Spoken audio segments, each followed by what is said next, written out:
Hey everyone, Luke here from Bedford Camera and Video, and I've got the Sony A7C right here in front of me. This camera is the smallest lightweight camera in the full frame series from Sony, and it is going to be their newest A7 series camera as well. So we're going to unbox this and kind of walk through some of the setup functionality, as well as go through all of the accessories that you get when you purchase this camera.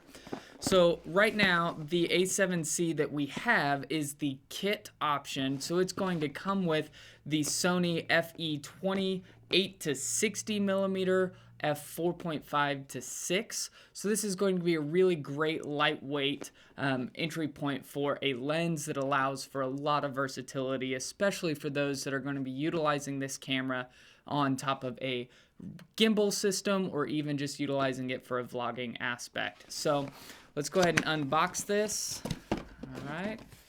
Of course, the first thing that you're going to have is all of the paperwork that you can utilize for warranty work or registration. All right, we're going to open it up here. All right, so it looks like we've got the NPF Z100 battery, just like the Sony A7 R4 and the A9 series. A7S3 also carries the same battery or utilizes the same battery. We've got the USB brick and USB charger. It is USB-C capability, so you're going to be able to utilize this multi-port for a lot of different uses. But this is how you're going to charge. You can also purchase an external battery charger for the NPF Z100 batteries. This camera does not come with an external battery charger. That is an added feature that you'll have to purchase. Now, on this, we've got the lens. Okay. The 28 to 60 is going to be the kit lens that comes with the A7C camera. It's very small and compact. Like if I take all of the caps off, that's how small it is. I mean, we're talking maybe 1.5 inches or so on the length. So it's very compact, which is really nice, especially when you're wanting to utilize the A7C for how compact it is. So let's get back into this. All right. So we've got the camera body. Okay. Here. Got all of these accessories.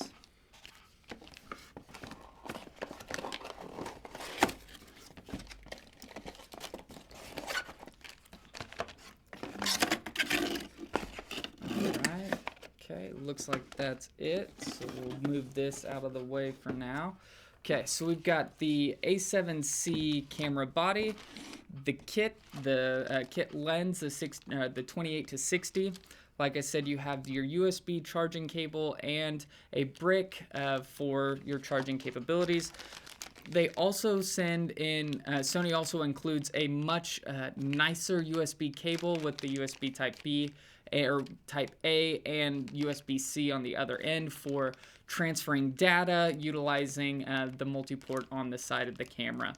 This one is going to be a good cable to utilize for charging if needed, but it's not going to be able to push a lot of information in comparison to this one. You're also going to have your A7C strap that will also be included with just the body only. You don't have to get just the kit for that, and then your battery. So those are the items that are going to come in the kit version for the A7C with the 28 to 60. I'm going to go ahead and unwrap some of these things and get them inputted into the camera so that we can go through the startup phase and show what it is to as far as like the startup menu and all the things you need to set up for the camera to be utilized for the first time. So I'm going to go ahead and put this lens on. Okay, perfect. I'm going to go ahead and set aside the items that I'm not going to be utilizing for this video. So I'm not going to put the strap on or anything for this video, but I am going to pull the battery out.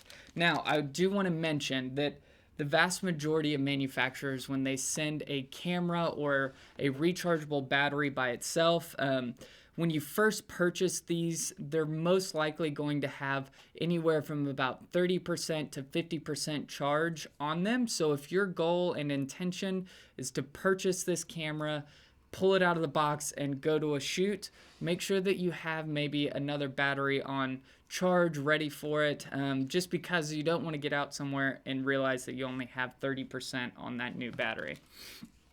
Okay, I'm going to open this up here, plug that in. Okay, now I do want to mention that underneath this, you don't have the port for your SD card, just like a lot of the A7, or not the A7, the A6000 series cameras that this kind of resembles would have that, whereas this one does not. So let's kind of go through some of the external features on this camera that may be a little different than other Sony cameras that you're used to. So of course you're going to have your interchangeable lenses just like you would on any other A7 series cameras. It does have the build format somewhat similar to the A6000 series cameras, but there are a few different changes on here in comparison to any of those. You have your mode dial on top. Okay, you have your on-off switch here, as well as a dedicated record button that is very visible, and it's a fairly large button in comparison to some of the previous button placements or button sizes. You have your exposure compensation dial, and then on the left-hand side of the camera, we can open up these, and these are going to be your ports for all of your connectivity as far as the camera goes. It has a locking door, so that is something to be aware of. It helps with moisture resistance and weather sealing as well. Now, like I said, it is only a single card slot, so keep that in mind in comparison to other A7 series cameras out there. You'll also have a window or a door here that will cover up your mic input, as well as your HDMI micro output, your USB-C, and headphone jack right here. So everything as far as changing your memory card to connecting any cables or microphones is all done on the left-hand side of the camera.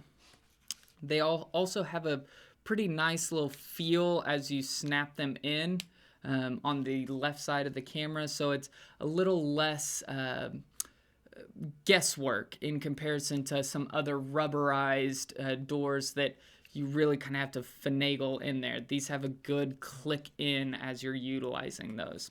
On the back side of the camera, it's very similar to some of the other A7 series cameras. You will have your viewfinder off to the left because it is a rangefinder styled body, just like a lot of the other A7 or A6000 series cameras. You have your menu dial, your autofocus, and all of your control D-pad here. But then you have the fully articulating LCD screen that will allow for a lot of great use, especially people that are trying to fly this on a gimbal system or utilizing it as a compact vlogging style camera. This camera is going to be slightly thicker than any of the other A6000 cameras that you're looking at, but it's because it has a 5-axis in-body stabilization, just like you would find in all of the other A7 series cameras. So if you're unfamiliar with the utilization of a mirrorless camera and you're still utilizing a DSLR system, the big difference that you're going to find with the viewfinder is the fact that it is an electronic viewfinder, so it's an EVF, and it has a motion sensor on it as well. So if something gets close enough to that sensor, it will switch your view from the main LCD screen on the back of the camera to the EVF for the rangefinder aspect. That is something to kind of keep into consideration, especially if you're utilizing, let's say, this handheld, but wanting to utilize the LCD screen on the back at an angle like this. Well, something to be cautious of is even if your shirt or if your body gets too close to that EVF on the back side, it will switch to viewing your shot through the EVF and not the LCD screen.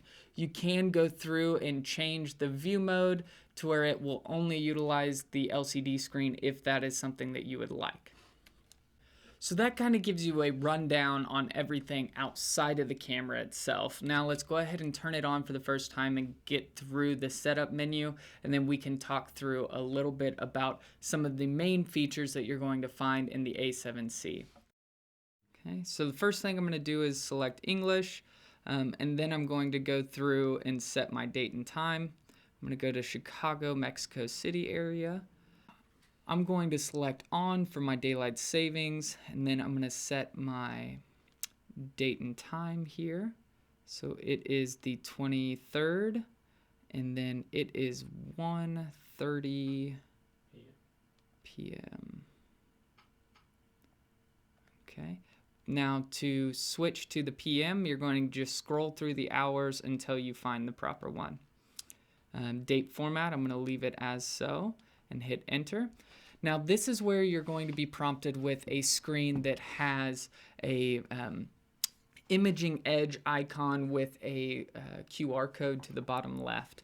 That QR code can be scanned by your phone, and it will take you to a page on Sony's website that will allow you to download various mobile editing apps or a desktop app for free. These are by Sony so that you can utilize a little bit more creative tools for your photos or videos in later editing. So I'm going to hit OK to skip past this. And basically at this point with this specific lens, you'll notice there's a prompt that says, please extend lens by rotating the zoom ring to take photos or videos. To explain why that is an error code or a code that is being displayed on your screen is that this lens specifically, the 28-60, is a very compact lens that has a compact mode when it is in a travel state, somewhere where you're putting it into your bag, you're not going to be utilizing. It helps compact that lens into a smaller footprint. I'm going to rotate this until I get to the 28, and after it actually goes into the standardized setup as far as your lens mode, it will go away. So now that I'm in my zoom range, that menu or that prompt will be off screen. So first off, I'm in auto mode right now. As I rotate through these, you'll notice that it is going to change my icon in the top left corner. And what that is going to basically give you a prompt, an icon telling you quickly what you are currently in. For example, right now my camera is set to manual, so you'll see the M in the top left corner. If I go to movie mode, you'll notice that it has a film strip with a P next to it. That P stands for program, and you can choose what mode you want in your video as well. So as I scroll through here, S is going to be shutter priority, A is for aperture priority, and P is for program. One more scroll will go to your intelligent auto mode, and you'll notice that when you go to this mode, you'll see a initially you'll see an eye with a camera next to it. But if you notice that it goes to the little candle stick, that is because it's in low light mode.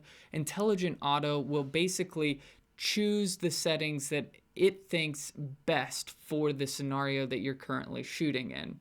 So the camera will take over and decide all of the settings that need to be adjusted to make the photograph or video the best that it possibly can. Now, the low light mode just means that there is very little light coming through the lens and hitting the camera, so it's going to be operating at a low light mode. Now, the reason why we're getting that currently is I still have the lens cap on the front of my camera, so you'll see that it will change as I pull that off and go back to just seeing the table that I'm currently utilizing. Now, for what I'm going to be doing, I'm going to be putting this little guy back on, and I'm going to switch this over to manual. Okay, now there's a few different icons that I want to walk through on this screen for those of you that are maybe just now getting into the mirrorless market, or maybe this is your first Sony camera. So I want to go through some of these icons on screen so that you have an idea of what we're actually going to be adjusting and how to adjust this for your future projects. So underneath the M on the top left of your screen, you'll notice that it's a white box. That single white box is determining or giving you an icon for the setting that you currently have your camera set to for the drive mode. Now, the drive mode is going to be what determines how many photos per second this camera is going to take. So for example, in this mode with the one singular box, you'll notice that if you press the shutter button down, it will take one photograph. Now, to adjust that so that it's giving a higher frames per second, so if you hold that shutter button down, it will give you multiple photos in a row. We can change it by going to the back side, looking at the back of your camera, and going down to the directional pad on the right hand side. If you'll notice at the very left of this scroll wheel, you'll see an icon that has a white box with a few other white boxes being stacked on each other. I'm going to click the left side of that control wheel, and you'll notice that this brings up the menu to change the drive mode settings. Currently, we're in single shooting. You can go underneath that to continuous shooting, and there's 3 different options even in this side of things. You have continuous shooting high, medium, and low. Now, depending on how many photographs you're wanting to take per shutter burst, you will adjust either medium or low, medium, or high in reference to how many photographs you want taken in a single span of pressing the shutter. So underneath that, you have self-timer single. So this is also going to have a few different options in it as you go left or right with the control pad. You'll have self-timer 5 seconds, 2 seconds, and up to 10 seconds. This is going to be great for somebody that is trying to do a slow shutter speed and needs your camera to be completely still. You can set a small delay as you press the shutter button down. The camera pauses for the appropriate amount of time selected, whether it's 2 seconds, 5 seconds, or 10 seconds before it takes the photograph. Underneath that, you have self-timer continuous. Now, this is very similar to the self-timer mode, except for the fact that instead of taking one photograph at the end of that time limit, it takes a series of photographs. For example, right now we have 10 seconds, 3 images, 10 seconds, 5 images, 5 seconds, 3 images, 5 seconds, 5 images, 2 seconds, 3 images, and 2 seconds, 5 images. What that means is if I were to set the camera in this setting specifically, as I press the shutter down, it will wait 10 seconds before it takes a photograph. But it will only take, or it will take up to 3 photographs, or it will take 3 photographs at the end of that 10 seconds. Whereas here, it will wait 10 seconds to take the first photograph, and then it will do a series of 5 photographs total before it finalizes its process. Underneath here is you're going to have continuous bracketing modes, single bracketing, white balance bracketing, and DRO bracketing, dynamic range optimizer. Now, those are going to be more advanced settings that you can utilize to make a series of adjustments quickly in your camera when doing maybe even like a landscape series of photographs. So we're going to go back to our main screen. I'm going to keep it on the single shooting mode so that you'll notice that it will still have that single white box in the top left under the M. Below that, we're going to go to the AF-A mode. Now, what this is it is an indication and an icon stating what type of autofocus mode you have currently selected. To change this, we're going to hit the FN button on the back of the camera and go over to focus mode. Now, when you select this, there's going to be a few different options that you can choose from. I'm going to start at the top, which is AF-S. This is autofocus single. So it will focus on that one spot that you have selected and highlighted with your focus indicator on the back of your screen or through the viewfinder. And it will focus one spurt to get the shot where the focus needs to be. Underneath that, you have direct manual automatic autofocus. Now, this is going to allow the camera to automatically select what it thinks the subject matter of the frame is in both photos and video. Underneath that is AFC, standing for continuous autofocus. This is where you can continually hold either back button autofocus or half press autofocus on the shutter, and it will continually grab the autofocus wherever it is pointed. So your indicator, when you select your indicator in the frame, it will continually focus on that subject matter if you're holding the autofocus button down. Underneath that is, and this will allow for a little easier capabilities when manually focusing a lens. Underneath that is manual focus. So I'm going to leave it here on AFS for now. Now, underneath that icon on the left side of the screen, you'll notice that there's AFS, but underneath that is a white box with kind of like a four-leaf clover type of icon in there as well. Now, to change this, we're going to hit the FN button and go over to focus area. So focus area and focus mode are going to be two different settings that you can change. And they are correlated, yes, by autofocus, but they're doing two very different things.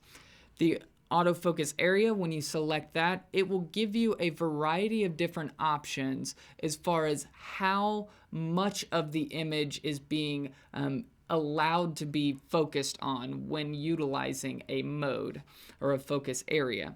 For example, a wide focus area, your camera is going to be able to focus and utilize a wider area, a wider selection of the frame to grab focus. Zone, it's a little smaller and is going to be a little bit more focused as far as where you're placing that in the screen and where you're trying to get the autofocus in your frame.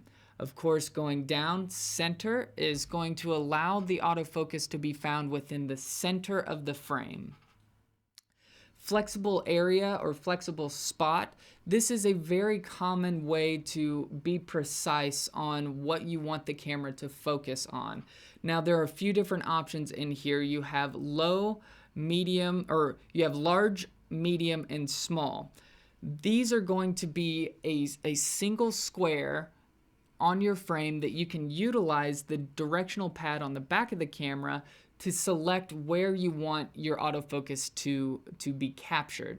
Now, of course, the only thing changing between these three modes is the physical size of the autofocus selector. So if you want to be very pinpoint accurate, you may want to utilize the small icon or the small flexible spot instead of the large flexible spot. Underneath that is expand flexible spot, and it's very much the same thing with the small, medium, large as far as the flexible spot, but this is going to have some added selections outside of that one singular box to help maintain autofocus where you need it. For example, if you're trying to take photographs or film a runner that is bouncing up and down, even though he or she is staying right in the same spot on the frame, it allows your autofocus to maintain continuous autofocus in a singular area. Underneath that is tracking expandable spot. When you're utilizing continuous autofocus, that is what that is going to allow for, is it will continually maintain that autofocus. So under the focus area icon on the left-hand side of your screen, you'll notice that there's an icon that says PP off. Now that stands for picture profile. To adjust that, we're going to go to the menu, and under the first tab at page 11 of 14, at the very bottom you'll see picture profile.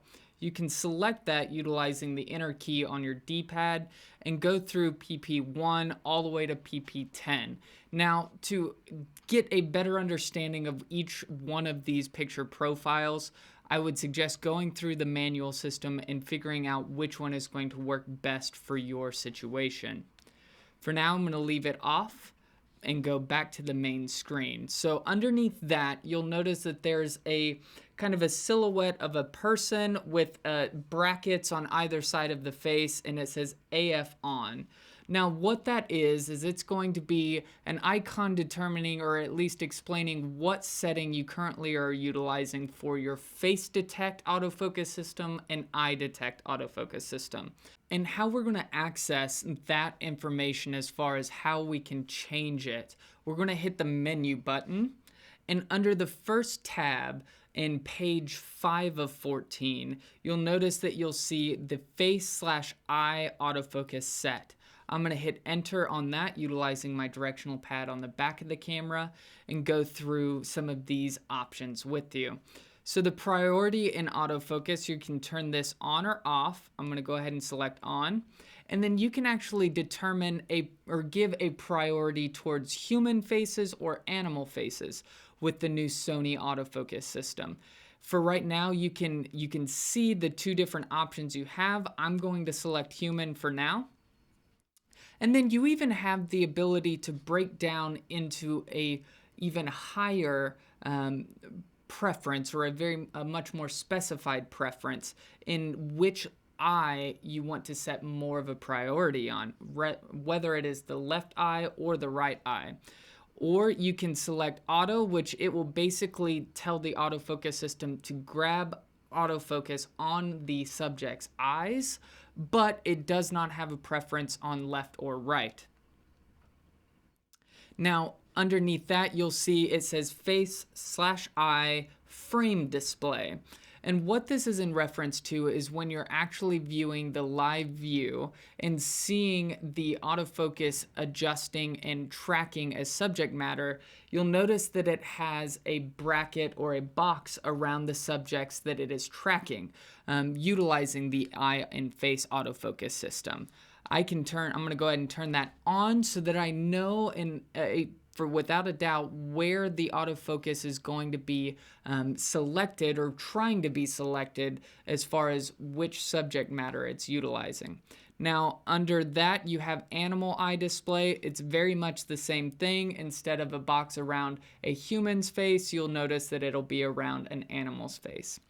Okay, now we'll go back to the main menu here, or the main screen.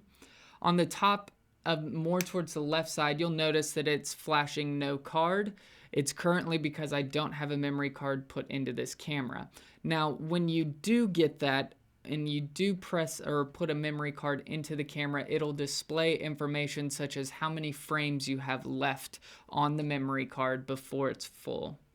Onto the right of that, you'll notice that it says 3:2, that's going to be the aspect ratio. It's a 3:2 aspect ratio, and it's 24 megapixel images. Now, to access that information as far as changing your aspect ratio, whether you're wanting to photograph something in a very specific aspect ratio or being prepared for print, you're going to utilize the menu button, and on the first tab, page 1, you'll go down to where it says aspect ratio.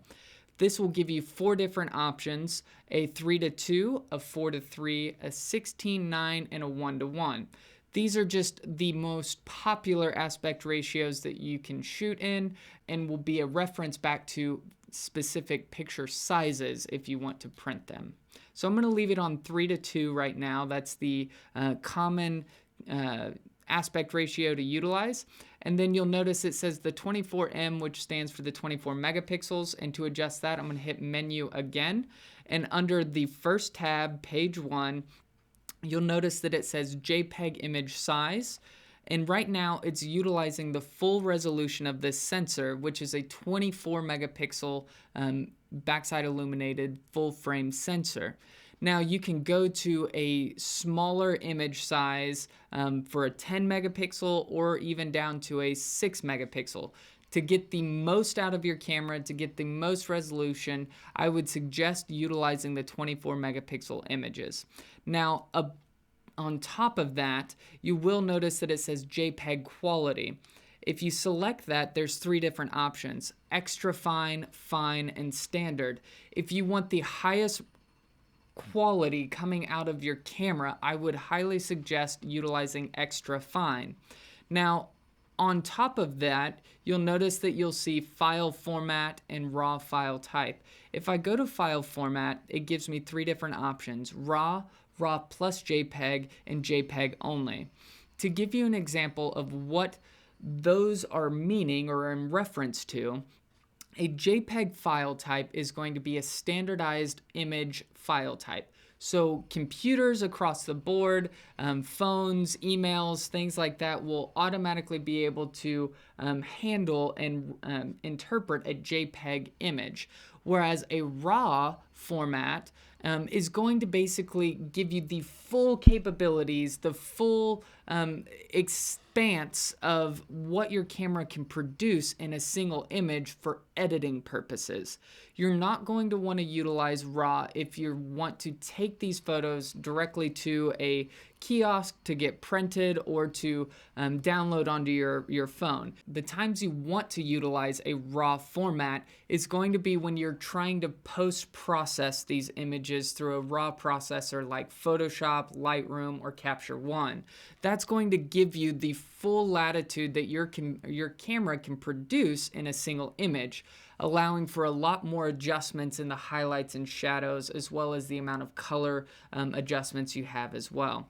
Now, in that menu system, if I go to RAW processing here for the file format and go to the RAW file type, there are 2 different options here. You have compressed and uncompressed. Those file types are going to determine the file size of your final image when you take a picture. Now, or the file size that will be put onto the memory card as you take a photograph. Now, the biggest difference between compressed and uncompressed RAWs is the fact that the uncompressed RAW will have a preview file attached to it with some more metadata to allow for easier picking and sorting when you go through the vast library that you are going to build up. Now, a compressed RAW is going to strip away some of that metadata to make the file size smaller so that you don't have to worry about filling up your memory card or your hard drive space quickly. Okay. I'm going to go ahead and just utilize compressed for now. Now, if you go to the RAW plus JPEG file format, what that's going to allow for is every time you take a single photograph utilizing your camera, you're going to get 2 files copied onto the memory card. A RAW version of that photo and a JPEG version of that photo. This is great if you want to be able to quickly send things to your phone or have a second copy of a different file format on your card as well. Okay. All right. Now that we've changed a few of those settings, you'll notice at the very top of your screen, it now says 24 megapixel RAW and x.fine. So those are going to be the indications of what you have set for your file format. Now, underneath that RAW icon, you'll notice a hand with a little waving symbol with photo and video symbols next to it. That's going to initiate or tell you that it's going to initiate the Steadyshot system in your camera, basically utilizing the 5-axis in-body stabilization built into the A7C. This is going to tell you that the exposure in the image or video that you're trying to capture is very low lit, so it's going to need to utilize as much stabilization as it possibly can. Of course, in the top right corner of your screen, you'll notice the battery indicator. Great thing about this indicator is the fact that it gives you a percentage amount as well, so that you can closely monitor what the battery life is in your current battery. Underneath that, you'll notice that there's a white box with a few different icons built into it. And what that is going to determine is your metering mode. Now, to adjust that, you can go to the FN button on the back of your camera and go all the way over to metering mode. When you select that, you have a few different options as far as where the camera is going to pull its metering information for exposure purposes. At the very top, you'll notice that it says multi. Now, the multi-metering mode is going to take measurements and interpret information from the entirety of your frame that you're trying to capture, which will allow for the settings to be either set utilizing an auto mode, or gives you a better understanding of what the image is going to look like when utilizing a manual mode. Now, underneath you can have center point, you have spot, you have entire screen average, and you have highlights. So these are just certain metering modes to help your camera determine what the proper exposure is going to be for your images. Now, for those of you that have never used a mirrorless system, the great thing about this type of camera system is the fact that what you see is what you get. That being said, if you're looking through the viewfinder, whether it's the EVF on the top left of your camera or utilizing the rear LCD screen, this will allow you to understand exactly what's happening before you even take a photograph. So if the image looks overexposed and too bright, the image is going to be overexposed and too bright. Flip side, if the image looks too dark and underexposed, your image is going to be dark and underexposed. Having that EVF, having that electronic viewfinder, will allow for what you see is what you get, so that when you're actually taking photographs, you'll be able to quickly adjust your exposure without even having to think about it too much. With a standard DSLR system, you have to rely heavily on that exposure meter or take a photo and chimp. Whereas with an EVF and a mirrorless system, you have a better understanding of what is going to happen when you take the photograph in comparison to standard DSLRs. So underneath the metering mode, you'll notice the AWB icon, which stands for auto white balance. This is going to allow your camera to choose the color and white balance of the scene automatically. There's a few different options that you can choose from when utilizing this or when changing the white balance. So to do that, you're going to hit the FN button on the back of the camera and go to white balance. When you select that, you have a few different options. You have daylight, you have shade, cloudy, incandescent, fluorescent warm, fluorescent cool, fluorescent day and daylight, and then you have flash, underwater, Kelvin temperature, and then a various and 3 different various custom set profiles. Now, what that does, or what white balance means, is that when you take a photograph of something that you know is 100% white, for example, a wedding dress, if it is completely white, you don't want it to look blue and you don't want it to look yellow. You want it to look white. And what that is where you're going to adjust that is the white balance setting in your camera. The auto white balance will just predetermine and calculate everything as far as what the color balance should be automatically, or you can go into a more specified white balance mode, like for example Kelvin, and choose exactly the white balance that you prefer. So we're going to leave it on auto white balance for now. Underneath that is DRO Auto, and what that stands for is Dynamic Range Optimizer. Dynamic Range Optimizer is just going to basically help interpret the information coming into the camera for each photo or video, but it's going to help compress the image to where you have the most dynamic range possible for highlights and shadows. Underneath the DRO icon, you'll notice that there's a box with an abbreviation for standard, as well as a few different zeros with plus and minuses. That icon is going to be the creative style. So to access that and change your creative style, you're going to utilize the menu button, And on the first tab at page 11, you're going to go down to Creative Styles. Now, when you select that, you'll be given a few different options. You have Standard, Vivid, Neutral, Clear, Deep, Light, Portrait, Landscape, Sunset, Night Scene, Autumn Leaves, Black and White, Sepia, and then back to Standard. Now, all of these are going to be a color style, a creative style to help get your imagery where you want it before you even get it into post. This will allow you to select the saturation aspects of the images or even the overall color, such as black and white and sepia. Now, this is something that can be adjusted when utilizing a raw image, and you can change this in post once you go into your raw processing unit. Now, underneath that, though, I will want to mention that there's picture effects. And when you're utilizing a RAW format, even though we are currently set to RAW plus JPEG, you won't be able to utilize the picture effects.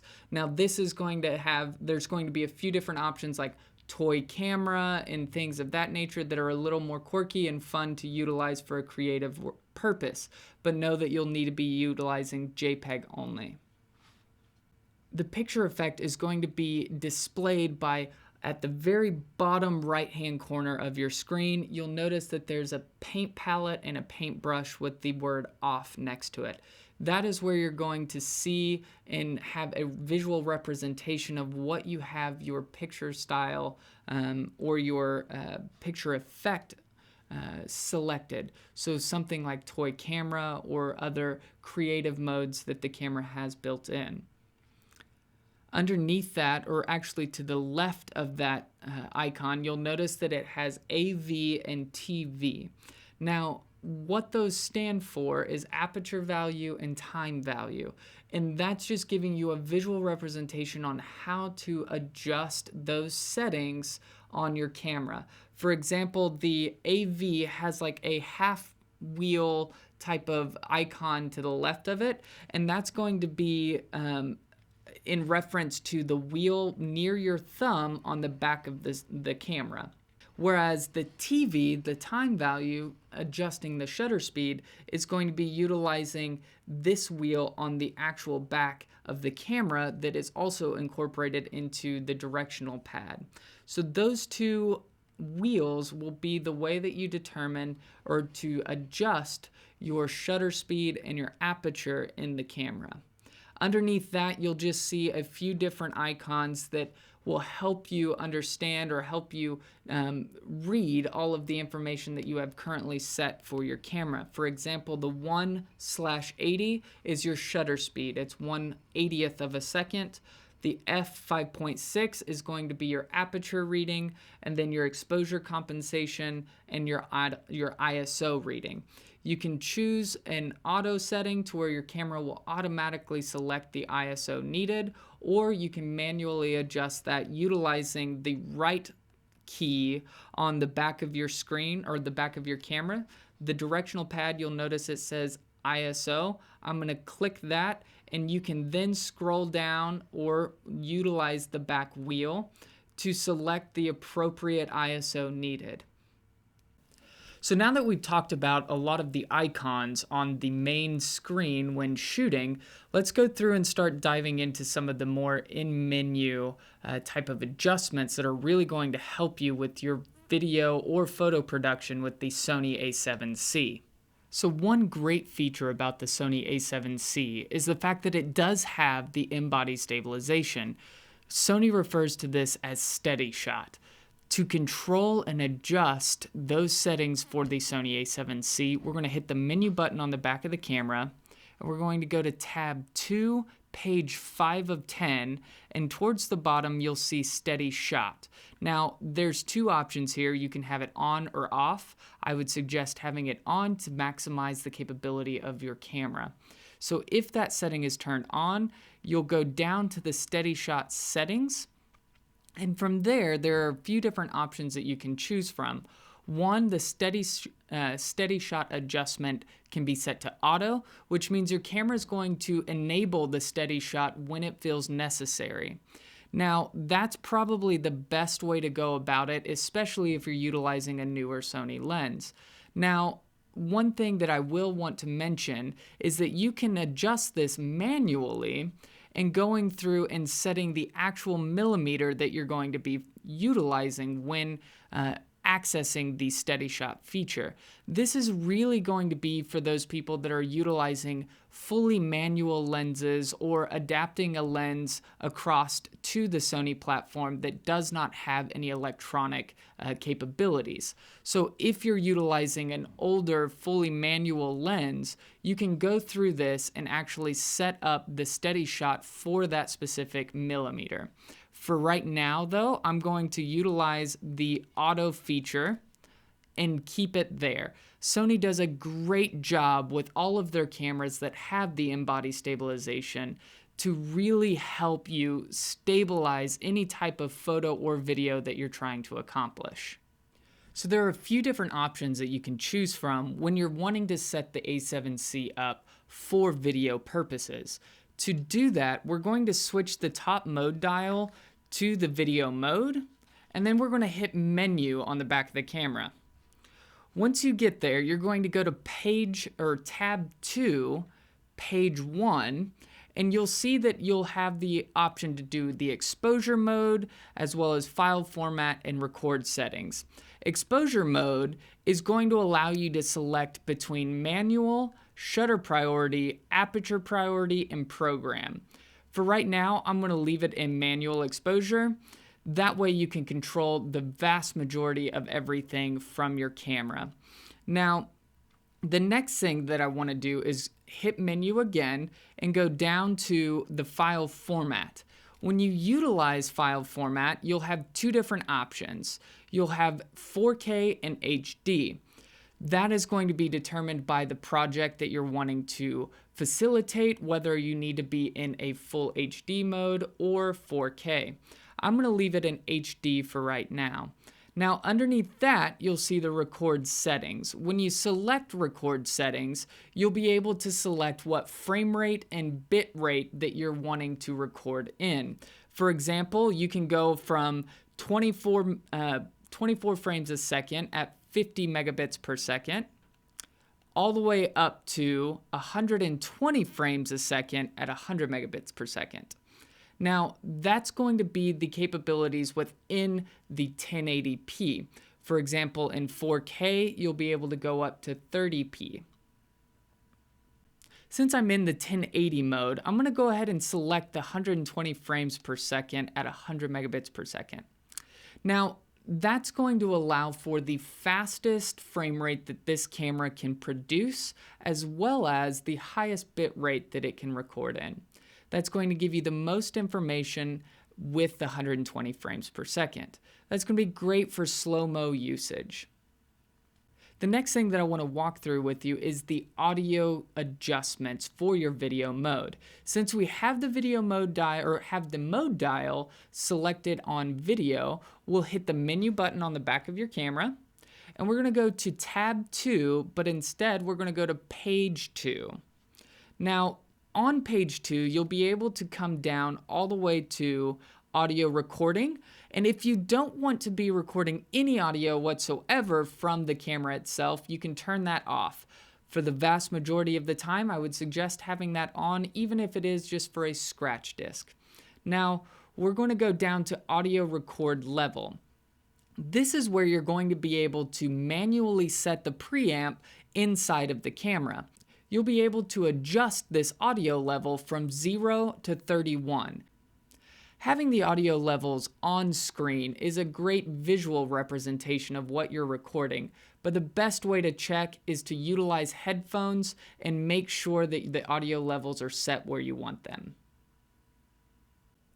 And that's the unboxing and setup tutorial for the Sony A7C.